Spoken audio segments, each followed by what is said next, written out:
Here we are again. We've got the insurance guy, and certainly I want to make mention as a guest today, coming back. Coming back. Coming back. We back. Uh-oh. Crystal McLean with Money Box Academy. Yes. She's carrying that box. Okay. Which is important. That's we got important. the box of money. But before we get into that, Crystal, I wanted to mention a couple things, give a shout out to the creative studio who actually does the video. Yes. But they do other things also. A whole lot. In fact, I've got the card. I wonder where I got it, but I got the card. They do photography, yes, videography. They do content creation. In other words, with content creation, they make up stuff. So that's good. And then they do events. Yes. That would mean weddings. Yeah.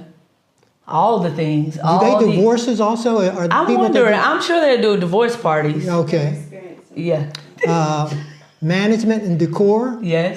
Branding. Yeah. And I remember when I pledged, I got branded. Are they talking about that? Different stuff. Okay, but they do branding and marketing. And they do all of that, and they've been doing the podcast since there were... Amazing job. Amazing job. Amazing job. Since there were podcasts, they've done them. So that's good. And they'll get you out there. Yeah. And that's nice. Visibility. And in fact, they make you look good. That's good. And they have a hard job with me, but they do make you look good. So I'm working on that. I'm working on to get some comments on that. But they've got, you can reach them by calling me, but they also, you can give them a call. And they're easy to find. They're they are everywhere. They're everywhere. They're on the web, Facebook, Instagram, LinkedIn. LinkedIn. Yeah, they're everywhere. They are. Okay. Yeah. Facebook, your book. Any book. Yeah, find the book. Find the book. And they've never been in the library, though, I can tell you that. But we might need to get some flyers in the library. Do what you can. Do what you can and see them. And I've got Mo here, as usual, my PR person. Yes. And I put it out on Front Street. She's done some things for me. It's been nice. She's supposed to be getting me on Tamara Hall's show. That would be dope. Is that go? Okay. Get up. As they would say in today's vernacular, that's dope. That's dope. So don't call me dopey if I don't get on there, but that's where I'm supposed to be going. Tamara Hall. Yes. And I'll let you know when that is. It's coming.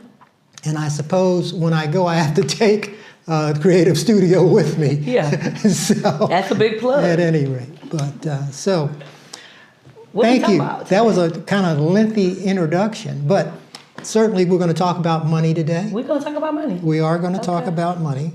And I want to start off by giving some information. I talked to someone the other day, about a week ago, and I came up by asking the individual what was on his bucket list. And all of us, I shouldn't say all of us, there's a few people that have a bucket list. And I said, what was on your bucket list that you have not done? And the response was, he said, die. So I knew I was in for a term right there. I'm sure. So what is your biggest regret in life? And the response was not being dead yet. So the guy is playing with me, I'm sure. I will hope so. What is what is it that you look forward to do most? He says the end of life. Now I'm hoping this guy has his will together. Please. But and he knows we go back a while. Final. And what is the most challenging that you do? And he says waking up in the morning. Oh man. So mental health therapy. So waking up. Okay. What is your first thought when you wake up in the morning? And what's your first thought? And he says, oh crap, I have to do this all over again. Oh God. So yeah, we need some therapy. We need some therapy. I think so. That's making me sad. So the last question I asked him was, what is the number one thing on the bucket list that he needs to do? And he says, see Italy. That's cool. He wants to see Italy. That's cool. Okay, I know he was playing with me, but at any rate, for what that matters. That one sounded real. That one sounded real. Yeah. But at any rate. Yeah. So. Well, can I do a? You did a really beautiful introduction and a big shout out. That flopped. You did an amazing introduction. But what we did not highlight and spotlight is that today officially it came out that Jerome Scott is one of the recipients for the Moneybox Gala as the Lifetime Achievement Award. And what we really wanted to highlight was the fact that Mr. Scott has been in this community teaching this topic well before I was even born. So we really want to be able to give him his flowers, because here he is now, even right now, taking a moment to sow and invest into other people that will watch this YouTube video later and be able to get some knowledge. And we want to be able to give back and say, listen, you've put a lot, you've invested a lot into this community, and we want to celebrate you. So congratulations. I know you don't like receiving flowers a lot, because look at his face. Congratulations on receiving the Lifetime Achievement Award that will be celebrated on October 18th. And we're so excited to honor you. Well, I thank you very much. That it feels great. I guess I'll feel it better or more when that date comes around. But you took some of my thunder, but I guess better to have it. I need to bring this out. Moneybox Academy, the ball is going to be October 18th. Yeah. And you're running this son of a gun? I think so. And that's what they tell me. There's going to be some guest stars, if you will. Yeah. Who's going to be out there, you think? Yeah, quite a few. I know we'll have a lot of community leaders. We do have a celebrity financial coach coming into the area. Anthony O'Neill, who is, he used to work with Dave Ramsey a lot, and he went out on his own and has built a powerful platform on social media, as well as the books that he's launched specifically around financial independence and things like that. From his journey, he'll be coming down and doing our keynote speech. And then we have some other honorees that will be there that will be celebrating one another, as well as the other members of community that will be celebrating the honorees. Okay. So we're excited. The guest list is continuing to grow. Good. And we just can't wait to see, the honorees really be able to get the honor that they deserve, because they've been putting in so much work for so many years. And this is just an opportunity to stop and pause and say thank you so much. And they can purchase tickets online? Absolutely. Okay. Literally going to moneyboxacademy.org. And from there, you'll be prompted. There's pop-ups, there's all the things, all about the gala. So once you go on the website, you'll see the inaugural gala. And we're just excited about this opportunity. Now, missing from this gala is participation from you. So you need to go online. Well, you heard it. Yeah, that's it. We're waiting on you. We're waiting on you. That's what we need. Yeah. That's right. So we want them to come out and see what's going on. It's going to be at a beautiful facility, too. The venue is absolutely beautiful. The venue is Shebane Farms in Rayford on Posey Farm Road. And we're excited because we want people, the theme of this year is the vault is open. And so from the time you walk in, we want you to feel like the vault is open. Like it means a lot more than just an open vault. It means the vault of knowledge, the vault of information, the vault of opportunities and resources is open. And so that was the theme of this year. And just walking in gives you like, wow, like there's so much more. And so we're inviting college students. Some of them we have some recipients receiving scholarships from this that are in college right now. And throughout the event, we'll also have a panel segment where we're going to be giving tips and strategies about how do people navigate in these times financially. So the goal is that everybody, no matter where they are, what stage they are, what age they are, they'll leave out with some resources and knowledge that they can apply that day. Wow, that sounds like it might be a learning session. Yeah, that's the goal. Yeah, not just an event, but to learn as well. Okay, absolutely. Super. And they're going to get a chance to eat. And the food. The food is Southern Experience Catering by Malika. She is the founder and chef. And when I tell you the menu is out of this world. The decor is going to be amazing by Exquisite Soiree. It's just a lot of things in store. Yeah, it sounds like a great place. Yeah. So the name of the place again is? It's Shebane Farms Okay. Event Center. That's where we'll be held at. So we won't be eating food from the farm? No, they'll be no, brought we in. won't be slaughtering or anything that day. Okay, Or no anything. chickens or cows or anything like that. Okay, Nah, that's good. That's good. That feels stuff. better, right? That feels We better. won't be going to the pond and getting Yeah. any fish or nothing. Yeah, Nah. certainly do. Yeah. That's good. Absolutely. All right. Okay. So congratulations. Oh, yeah, well, thank you. And again, we'll have to plug it again, not only it's going to be October 18th, but the tickets are online. They are online on sale at And moneyboxacademy.org. don't wait till the last minute. Please don't. Please.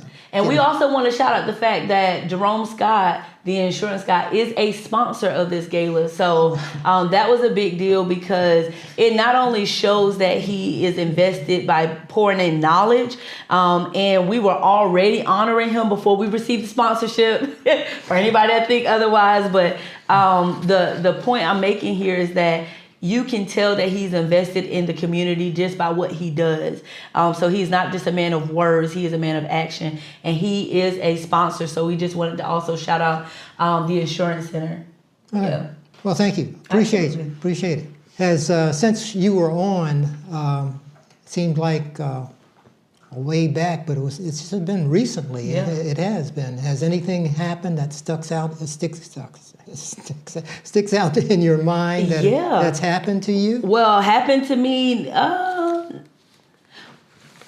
not necessarily to me, but it definitely, I would say, with a lot of the shifts in the economy and just overall, there's been a lot more questions asked. Yeah. And so I'm going to ask you some of that. Is that okay? Sure. All right. Sure. All right. I'm going to jump right Jump into right it. to it. I'm going to jump right to it. Okay. So some questions that came up, one being, someone asked, how do I balance paying off student loans with wanting to buy a house or travel?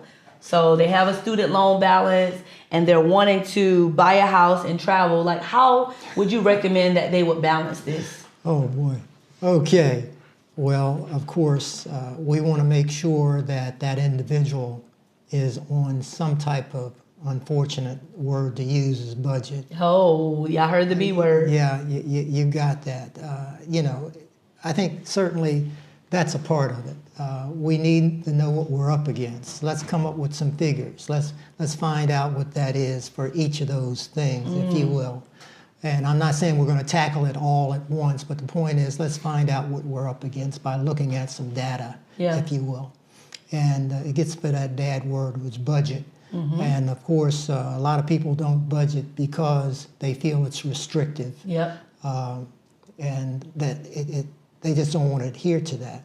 The other thing about the budget, why we don't do it, it requires vision. Oh, that's good. Yeah, you've got to have vision, and when you don't have vision, where are you going? Yeah. You're just out there going here, there, and every Yeah. place. So you've got to break away and actually certainly have a vision as to what this is all about. That's good.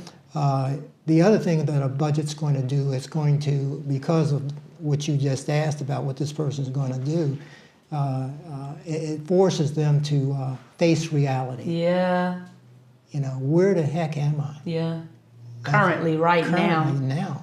Yeah. So then when you get as you get these things in line, and especially the vision, if you will, it's forced reality. It may be something that you may say, I don't want to do it, Well, you need to do it because your survival really depends on that. Absolutely. But you got to do that. Yeah. When you have money, you think you do not. That may seem strange, but when you have money, you think you do not. That's for individuals that they don't have a budget, but somehow they manage to have something on the side. And again, let's put it in not just perspective, but get it into a plan so that you can see where it's going. Yeah.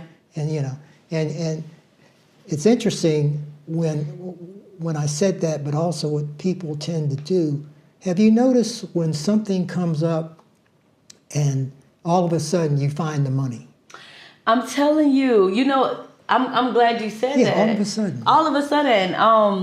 I said this about something recently, and it was just like, typically it's because we haven't really identified the difference between needs versus wants.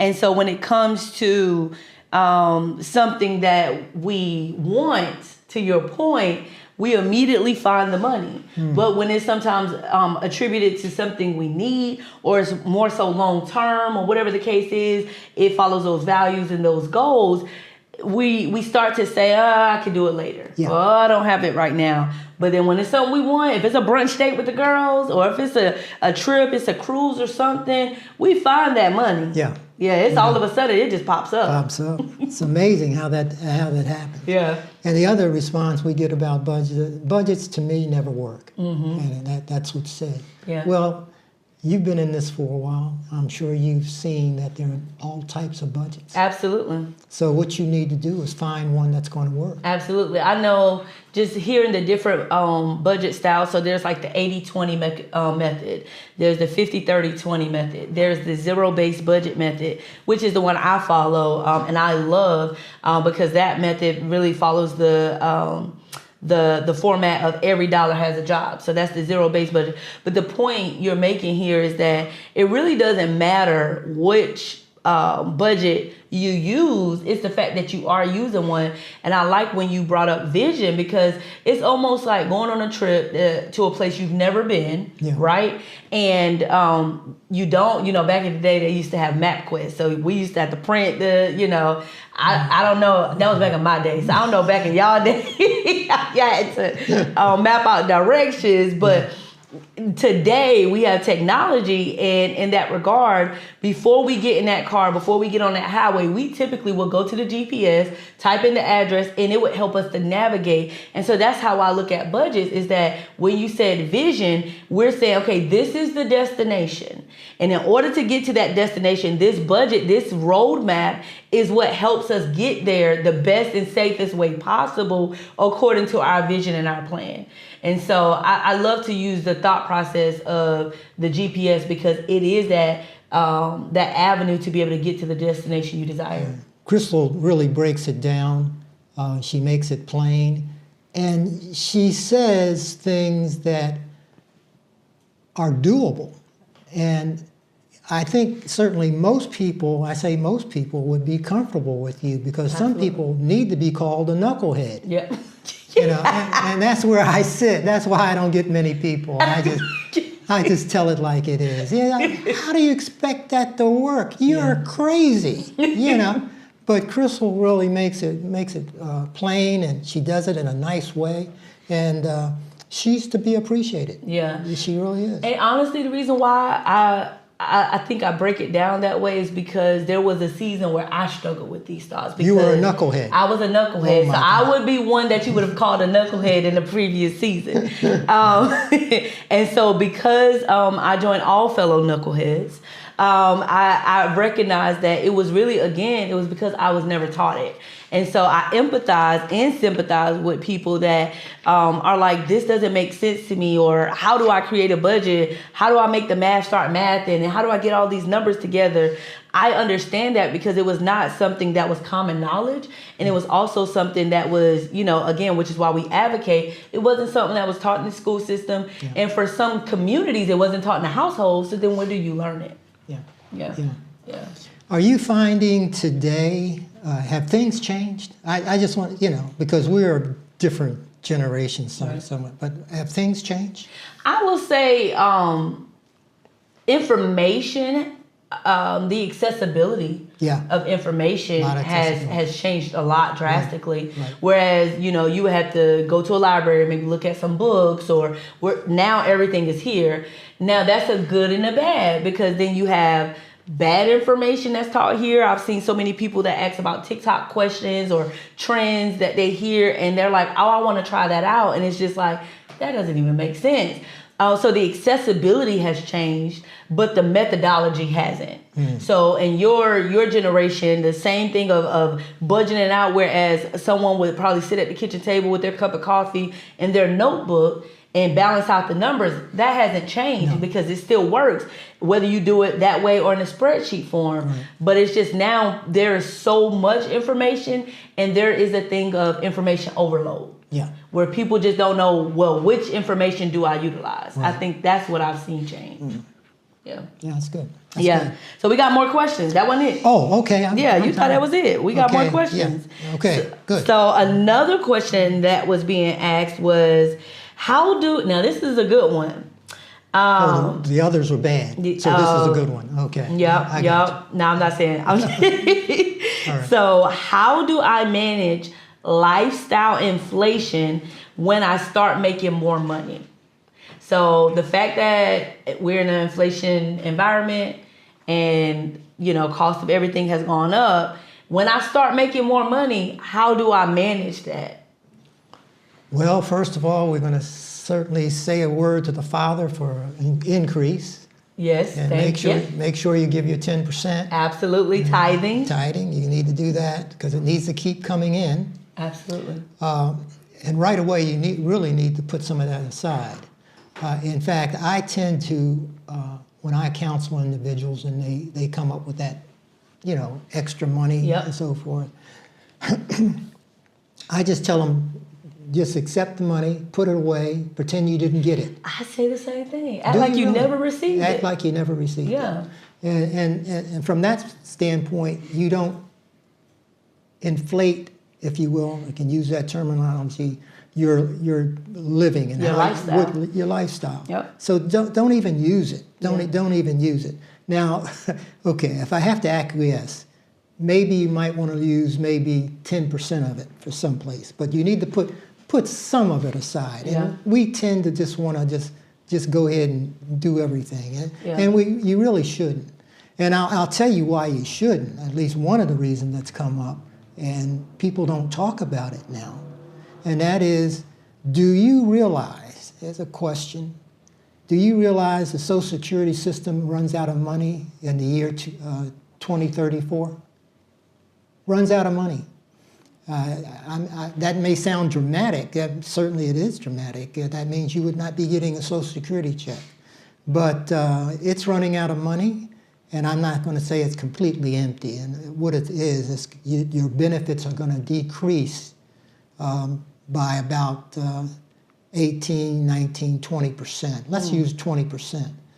Now, if you're getting Social Security, if you think you're going to get your Social Security check when you retire, you're sadly mistaken. It's not going to be there as it is now.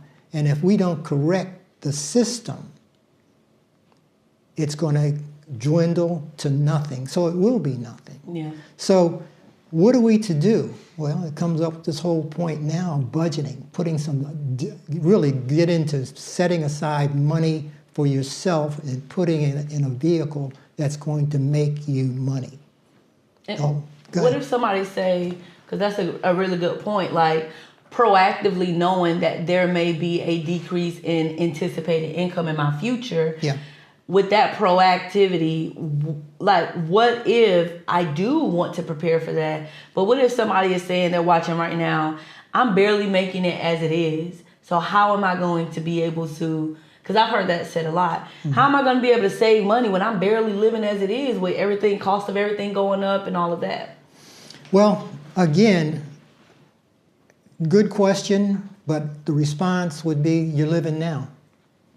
You've always done it. You've always made it. It's always been something that you couldn't do, but you've always pulled it off.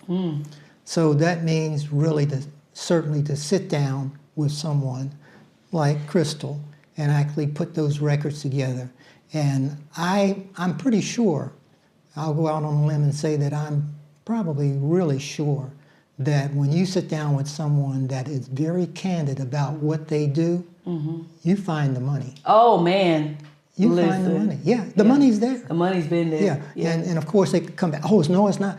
But it's there. Yeah. It's, I would say about 70%, definitely. Very high level of the clients I've sat down with, we started like the budget session, like really looking at, okay, income, look at all the expenses.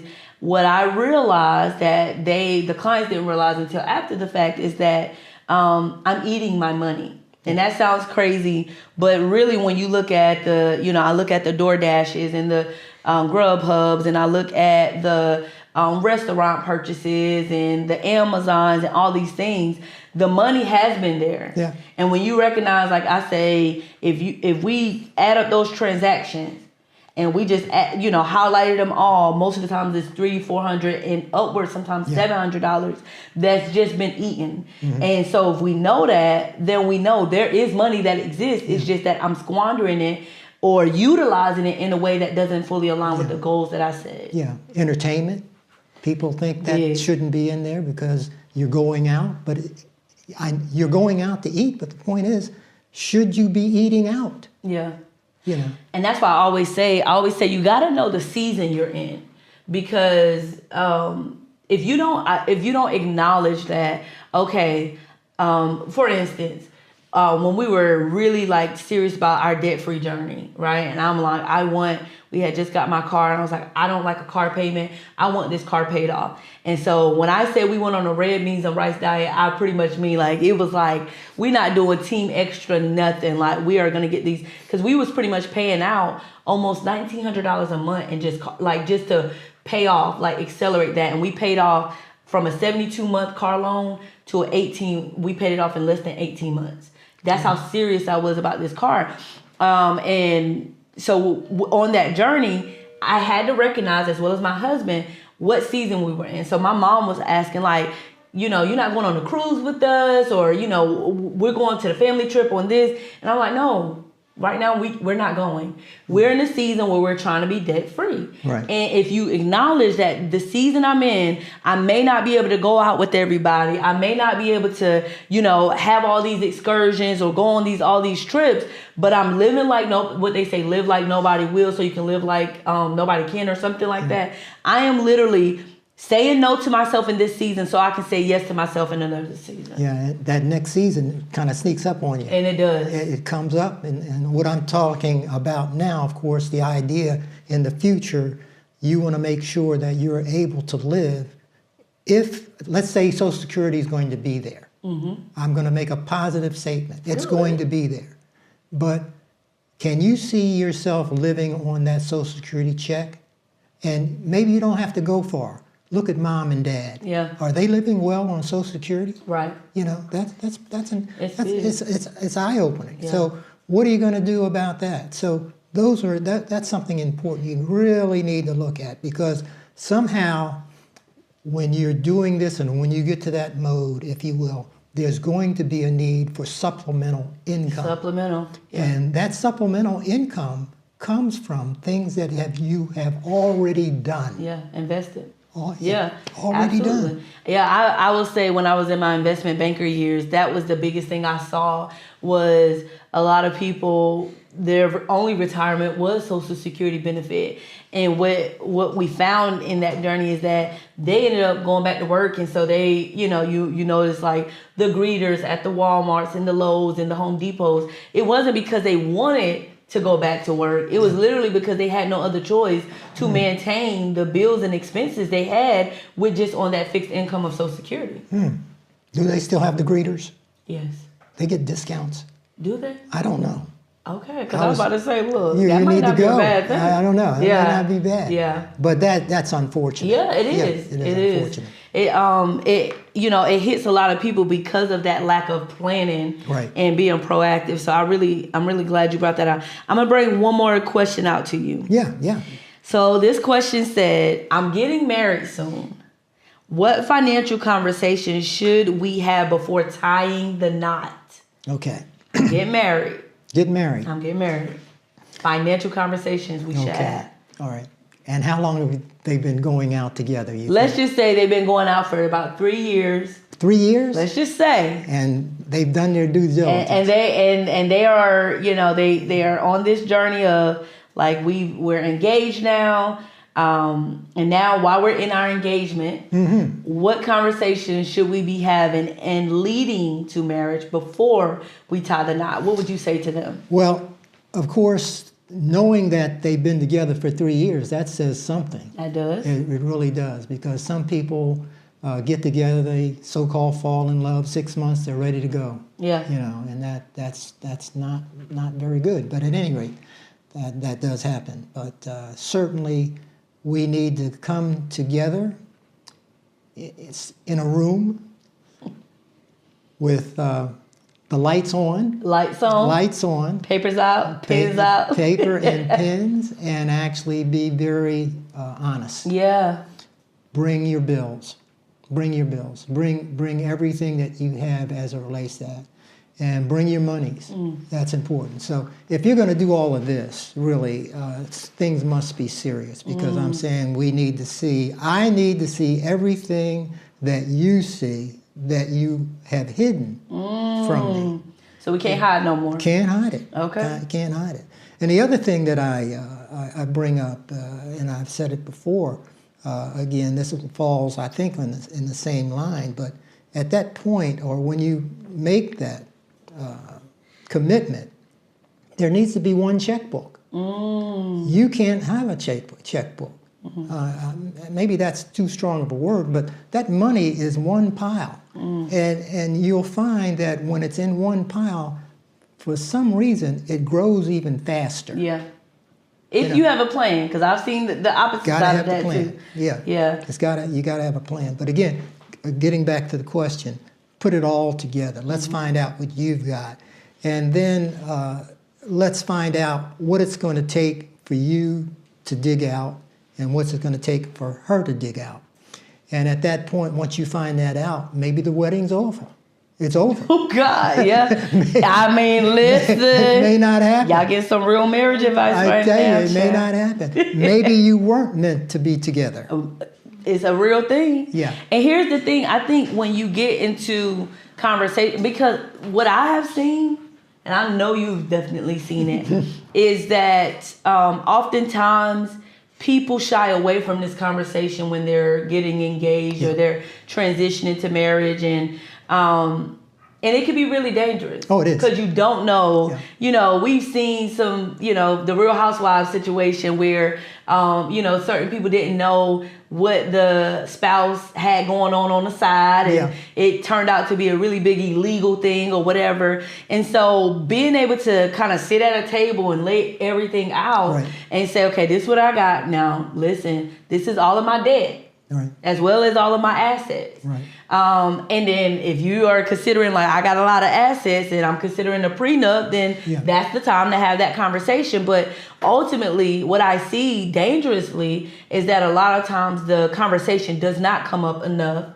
where, what do you have? What do I have? And what are we going to do about it as a couple when we're bringing it into one, like you said, still with some individuality. You may have your own little pot where that's your allowance account. You got some individuality, but pretty much the income is coming together to be able to meet the needs of the household. That's it. Any outstanding warrants, you need to know that. That's a good point. Put that on the table. Yeah. That's pretty important. If the popo is looking for you, we want to know. We want to know. Okay. And if you just moved into the state, we want to know if you're running or not. Yeah, like, are we harboring a fugitive at this point? So, Okay. How do we do? I think we did good. And so if you are listening now and you want to ask a question, and you want to send it to be answered in a future episode, we want you to send an email to jscott23@aol.com. Again, that is jscott23@aol.com, and we will answer it live. Mr. Scott will answer it live amongst any of the other guests. But the goal is that if you have a real question, we want to be able to answer it and give you some feedback and some support as you're navigating your finances. That's great. That's super. That's super. Awesome. Okay. Want to close us out, or you got something else? I don't have anything at this particular time. Let's talk to the producer. How much time did we do? 5 minutes or what? 34 minutes. Really? Well, when you get on money, it goes. Doesn't it? It does. That means that you can spend it really quick. Very quickly. Very quick. But That's it. Let me see if I've got anything here. Crystal, why don't you tell us a little bit about Money Box Academy? Okay, absolutely. And certainly clients and how they need to get in touch with you. Absolutely. So what is Money Box Academy? We are an intergenerational financial literacy, financial intelligence building nonprofit.